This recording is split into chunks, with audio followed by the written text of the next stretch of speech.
Hello दोस्तों, नमस्कार। तो आज का सीरियल बहुत ही फंटास्टिक होने वाला, बहुत ही ज़बरदस्त होने वाला। तो दोस्तों आज का सीरियल है नीम की मुखिया। तो दोस्तों सीरियल नंबर है अपना 193 नंबर का भाग आ चुका। तो दोस्तों ये सीरियल बहुत ही ज़बरदस्त होने वाला, बहुत ही फंटास्टिक होने वाला। तो दोस्तों आज नीम की यानी जो भी यानी मुखिया बनने का सपना था वो आज पूरा होने वाला। तो दोस्तों इसी लेटेस्ट स्टोरी को मैं आपके बीच में लेकर आया हूँ। तो दोस्तों बिना टाइम वेस्ट किए इस वीडियो को स्टार्ट करते हैं।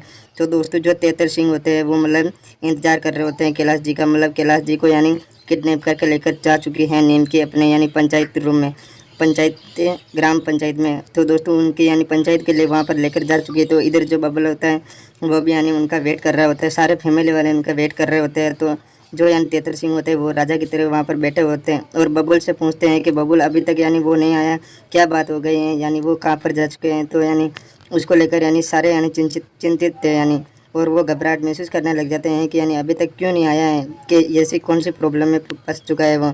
इतने में जो तेतर सिंह की पत्नी होती है वो आ जाती हैं, वो ऊपर खड़ी हुई देख रही होती हैं मतलब तेतर सिंह को। तेतर सिंह की उनको देख रहा होता है। तेतर सिंह को देखकर यानी वो बोलती हैं कि देखा स्वीटी, यानी तुम्हारे पापा यानी आज कितने अच्छे लग रहे हैं, जैसे राजा की तरह। तो स्वीटी उनको वापस जवाब देती हैं, बोलती हैं कि यानी राजा की तरह तो लग रहे हैं, परंतु उनकी प्रजा कहाँ चली गई है। तो यानी तेतर सिंह को ऐसा देखकर मतलब यानी वो बोलते हैं कि अच्छा ठीक है। तो यानी प्रजा तो कहीं पता है, प्रजा तो आ जाएगी, उनकी भी प्रजा है यानी। तो मतलब स्वीटी उनसे यानी भाषण करती हैं कि इनकी प्रजा जब भी आएंगे जब भी यानी ये राजा के लायक कहलाएंगे, वरना ये राजा के लायक बिल्कुल नहीं कहलाएंगे। तो इसी बात को लेकर मतलब वो बहुत परेशान थे और वो सोचते हैं कि यानी अभी तक ये चले कहाँ गए हैं, जब अभी तक यानी वो आए नहीं। तो स्वीटी बोलती है कि वो आएंगे जब भी तो यानी तुम्हारा फैसला होगा, तब तक ये राजा कहलाएंगे, जब भी वरना ये राजा नहीं कहलाएंगे। इतने में जो नीमके का जो छोटा देवर होता ना दोस्तों, छोटा देवर होता है वो मतलब आ जाता है। उनसे पूछते हैं मतलब तेतर सिंह उनसे पूछते हैं कि तेतर सिंह उनसे पूछते हैं कि तू जाकर पता लगा ना वो कहाँ रह गए हैं, कहाँ चले गए हैं। और बबल से पूछता है कि बबल तू इनको पूछ। तो बबल को वो पूछता है छोटा भाई उनका कि भैया अभी तक तो उनका पता ही नहीं, मैं जाके पता लगाऊँ क्या। इतने में जो मतलब यानी उनकी जो स्वीटी की जो भाभी होती है दूसरी, यानी वो पूछती है कि यानी ये ऐसे ही बैठे हैं या कुछ बारात आ रहे हैं, बारात आने का इंतज़ार कर रहे हैं, क्या पता, हमें तो कुछ मालूम भी नहीं पड़ रहा है। तो मतलब जो स्वीटी होती है वो बोलती है कि क्या पता, हमें भी ऐसा ही लगता है। तो इधर जो तेतर सिंह होते हैं वो उनका आने का इंतज़ार करते हैं, इंतज़ार कर रहे होते हैं। इधर जो वो यानी तेतर सिंह की वाइफ होती है वो बोलती है कि ज़्यादा ज़ुबान चलाने की ज़रूरत नहीं है तुम्हें जो कहा उतना काम करो, यानी तुम्हें देखना तो देखो, नहीं देखना है तो तुम यहाँ से रिटर्न भी हो सकते हो, जा भी सकते हो।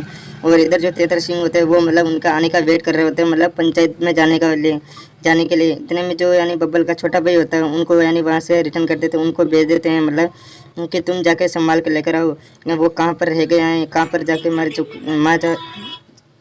जा चुका है। तो मतलब उसी को लेकर बब्बल उनको बोलता है चलो ठीक है, तुम भैया उनको भी लेकर आओ, तब तक हम यहाँ पर वेट करते हैं उनका। और इतने में तेतर सिंह को गुस्सा आ जाता है। तेतर सिंह उनको चिल्लाते हुए बोलता है और गुस्से में बोलता है कि जाके लेकर आना, तो यहाँ पर क्या कर रहा, जग मरा रहा क्या। तो फिर बाद में वो वहाँ से निकल जाते हैं उनको लेने के लिए। और इधर जो मतलब यानी उनकी पत्नी होती ना तेतर सिंह की, वो बोलती है कि हमारे पति का यानी सपना बिल्कुल यानी प्रजा में जाएंगे ना तो उनका सपना बिल्कुल पूरा होगा, क्योंकि ये हार्ड वर्क के आदमी हैं। क्योंकि यानी इनका यानी कभी दिल कमज़ोर नहीं हो सकता है, क्योंकि दिल कमज़ोर करने के लिए काफ़ी लोग बाग आते हैं, परंतु इनका दिल कभी छोटा नहीं होता है। इसीलिए मेरे पति का दिल तो हमेशा के लिए बड़ा ही रहता है।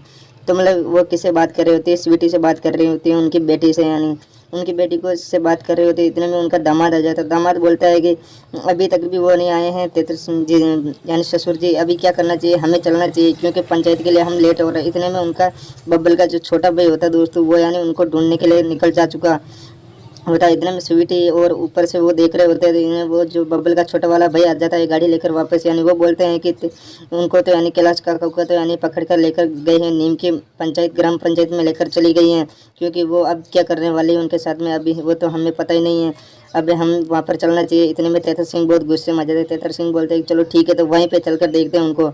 और इधर यानी स्वीटी जो होती है दोस्तों वो खुश हो जाती है, वो अच्छा लग जाती है। वो सोचती है कि अब तो यानी नीम की भाभी यानी उनको सबक सिखा के रहेगी, और वो वहाँ से निकल पड़ते हैं। और बबल बोलता है कि आज उनको मैं नहीं छोड़ूंगा, आज यानी पंचायत के सामने उनकी बेइज्जती कर दूंगा। और मतलब यानी ऐसे मतलब उनको लेकर इन्फॉर्मेशन को मतलब फिर बाद में वहाँ से निकल जाते हैं। और जो यानी तेतर सिंह की जो पत्नी होती दोस्तों, वो यानी गहरी सोच में डूब जाती है। वो सोचती है कि अभी तो यानी सब कुछ मामला ठीक चल रहा था, परंतु अभी कभी ये क्या हो गया, यानी अभी कभी ये बाजी कैसे पलट गई।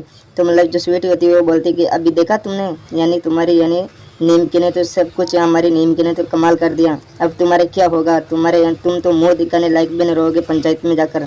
तो दोस्तों इसी को लेकर मतलब वो बहुत परेशान थे, और इतने में मतलब जब वो स्वीटी और इंतजार कर रहे थे, और वो बब्बल जो होता है दोस्तों वहाँ पर निकल चुके होते हैं, और इतने में जो तेतर सिंह की वो वाइफ होती है वो भी देखने लग जाती है, और वो वहाँ से निकल जाते हैं। इतने में जो ग्राम पंचायत होता है दोस्तों, ग्राम पंचायत वाले सारे इकट्ठे हो रहे होते हैं, और जो किलाजी होते हैं वो मतलब जैसे बाहर निकलने वो कहते हैं कि यहाँ पर मेरे को क्यों पकड़ कर लेकर आए हो, मेरे को जाने दीजिए, छोड़ो। तो जैसे वो जाने लगता तो उनको यानी ग्राम पंचायत के जितने भी यानी लोग इकट्ठे हो रहे थे वो उनको जाने नहीं देते और उनको पकड़ लेते हैं, और बोलते हैं कि तुम कहीं पर भी नहीं जा सकते हो, अगर जाओगे तो तुम्हारा वो असर करेंगे कि ज़िंदगी में याद रखोगे। और वो मतलब यानी बोलते हैं कि मेरे साथ में ऐसा क्यों कर रहे हो तुम। इतने में जो मतलब यानी नीम की मुखिया होती है दोस्तों, वो नीम के वहाँ पर पहुँच जाती है। नीम की बोलती है कि आज तो तुम जो मैं कहूँगा वो फैसला होगा, क्योंकि यानी तुम्हें इतनी ज़ुबान चलाने की जरूरत नहीं है। और वो बोलता है कि चलो ठीक है, तो मुझे यहाँ पर क्यों लेकर आए तुम, ये बताइए पहले तो। और वो बोलते हैं कि तुम्हें यहाँ पर क्यों लेकर आए, तुम्हें पता नहीं है। तो वो बोलते हैं कि चलो मुझे पता नहीं है क्यों लेकर आई तुम, क्योंकि तेतर सिंह का गुस्सा मेरे पर क्यों निकाल रहे हो तुम। तो यानी जब मेरा यानी ससुर आ जाएगा तो तुम्हें यानी एक एक को चुनकर मारेगा यहाँ पर, आपको पता नहीं है। तो यानी सारे गांव वाले देखने लग जाते हैं। इतने में जो नीमकी होते हैं ना दोस्तों, नीमकी बोलती है कि चतन काका ज़रा इनको सबक सिखाना, ज़रा यहाँ पर आना इनके पास में, और उनके पास में जाकर बोलते हैं कि इनको एक तमाचा मारिए खींच कर जो यानी, ताकि इनकी अक्ल ठिकाने लग जाए।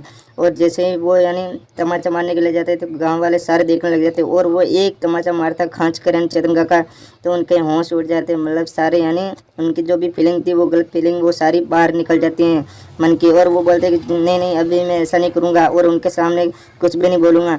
और उनका चेतन काका उनके थप्पड़ मेल कर यानी आ जाता है। इतने में नीम की बोलती हैं कि ये काका मैं भी कर सकती थी, परंतु तुम क्या है कि मेरे यानी उम्र के यानी बहुत बड़े उम्र के हो, इसीलिए क्योंकि मैं उम्र की लिहाज करती हूँ, इसीलिए तुम्हारे ऊपर मैं हाथ नहीं उठा पाई, वरन इसीलिए मैंने चेतन काका से तुम्हारे यानी ये थप्पड़ का लिहाज करवाई, इसीलिए मुझे माफ़ कर देना। क्योंकि यानी तुम इतने बकवास कर रहे थे ना, क्योंकि वो तेतर सिंह के हिसाब से तुम इतना ज़्यादा उछल रहे थे ना, इसीलिए मैंने ये करवाया था, तो मुझे क्षमा कर देना। और तेतर सिंह का जो मतलब वो होता ना खास मित्र, तो वो बोलता है कि चलो ठीक है, तो तुमने ऐसा किया तो मेरा जो तेतर सिंह मतलब वो होता ना मुखिया, तो वो बोलता है कि वो आएगा तो तुम्हें देख लेगा, एक एक को चुन कर मारेगा, वो अभी देखते रहिए।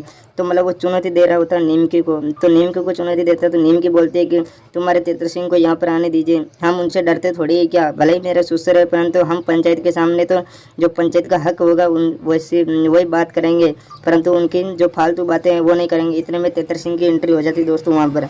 तेतर सिंह और बब्बल वहाँ पर पहुँच जाते हैं, क्योंकि वो सेना के साथ में पहुँचते थे। बब्बल उनको देकर यानी बब्बल और तेतर सिंह नीमकी को देखकर बहुत गुस्सा हो जाता है, इच्छुक हो जाते हैं वो उनको यानी जो उनका यानी किडनैप करके लेकर आई थी ना नीमकी, उनको देख रहे हैं यानी वो सोचते हैं कि यहाँ पर ये क्या कर रहे हैं। तो ये इतने यानी यहाँ पर इकट्ठे हो रहे हैं, मतलब पंचायत के अंदर इनको क्यों लेकर आए।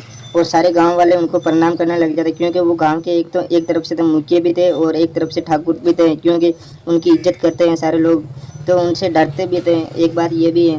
फिर बाद में उनसे यानी प्रणाम करने लग जाते, तो सारे लोग बाग से पूछने लग जाते हैं तेतर सिंह के यानी यहाँ पर तुम्हें किसने लेकर आया था, ये किसकी औकात है जो हमारे यानी आदमी को यहाँ पर लेकर आए थे। इतने में नीम की वहाँ पर पहुँच जाते हैं। नीम की आवाज़ देते हुए बोलती है कि हम लेकर आए थे इनको, अगर तुम्हारी औकात है तो हमें बोलिए, इनसे गाँव वालों से क्या बात कर रहे हो, हमारे से बात करिए। और उनसे बात करने लग जाते हैं। तो बब्बल जो होता है दोस्तों, बब्बल गुस्सा करते हुए बोलते हैं कि तुमको तो नीम की आज हम नहीं छोड़ेंगे, तुमको तो यहीं पे देख लेंगे अभी। तो मतलब इतने में जो नीम की होती दोस्तों, नीम की कुछ भी बोल नहीं पाती और वो यानी चुपचाप बैठी रहती है। इतने में जो यानी जो बब्बल का जो यानी जीजू होता है वो बोलता है कि यहाँ पर पंचायत के सामने इससे यानी तुम कुछ भी नहीं बोलना, मरना आप बोलोगे तो तुम्हें पता है ना, तुम वहाँ पर यानी चार दीवारी के अंदर ही बोल सकते थे, परंतु यहाँ पर पंचायत है पूरी, इनके सामने बोलोगे तो तुम ही बेइज्जत होगे। तो इसीलिए ऐसी कोई गलती मत करना जो यानी कि जिनसे यानी तुम्हारा मुँह काला हो सके, ऐसी कोई गलती मत करना। इतने में उनका तेतर सिंह का जो आदमी होता है वो ऊपर आकर बोलता है निमकी से कि अब तुम्हारा हो गया नाटक, तो अब तुम यानी कुर्सी से नीचे उतरो निमकी। तो निमकी को जैसे उतरने के लिए बोलते हैं, निमकी बोलती कि चल जरा तुम मेरे पास आना। तो जैसे ही उनको पास में बुलाकर एक थप्पड़ मारती है खींचकर, जो उनका यानी होश उठ जाते हैं और ठिकाने लग जाते हैं। इतने में उनका देवर देखने लग जाता है निमकी का जैसे देवर देखने लग जाता है, निमकी उनको बोलते कि देवर जी समझे कुछ, यानी अगर ये नहीं समझे हो तो और भी हम समझा देते हैं। और इतने में उनको वापस बुलाती हैं और उनको जैसे ही पास में बुलाकर वापस एक थप्पड़ एक और मारती खींचकर, तो बबल के पास में जाकर गिर जाता है वो आदमी। जैसे वो आदमी उनके पास में जाकर गिरता है तो बबल को बहुत ज़्यादा गुस्सा आ जाता है और चेतन काका जो होता है दोस्तों, गांव वाले भी गुस्सा करने लग जाते हैं। मतलब यानी वो किस पर, तेतर सिंह पर गुस्सा करने लग जाते हैं, क्योंकि तेतर सिंह ने आज दिन तक यानी बहुत सारे यानी लोगों को परेशान किया, बहुत सारे लोगों को यानी सताया था, इसीलिए वो यानी उनको लेकर बहुत घबराए हुए थे। तो दोस्तों आज का एपिसोड यहीं पे समाप्त होता है। नेक्स्ट एपिसोड देखने के लिए हमारे चैनल को सब्सक्राइब, वीडियो को तो लाइक, तब तक के लिए जय हिंद, वंदे मातरम।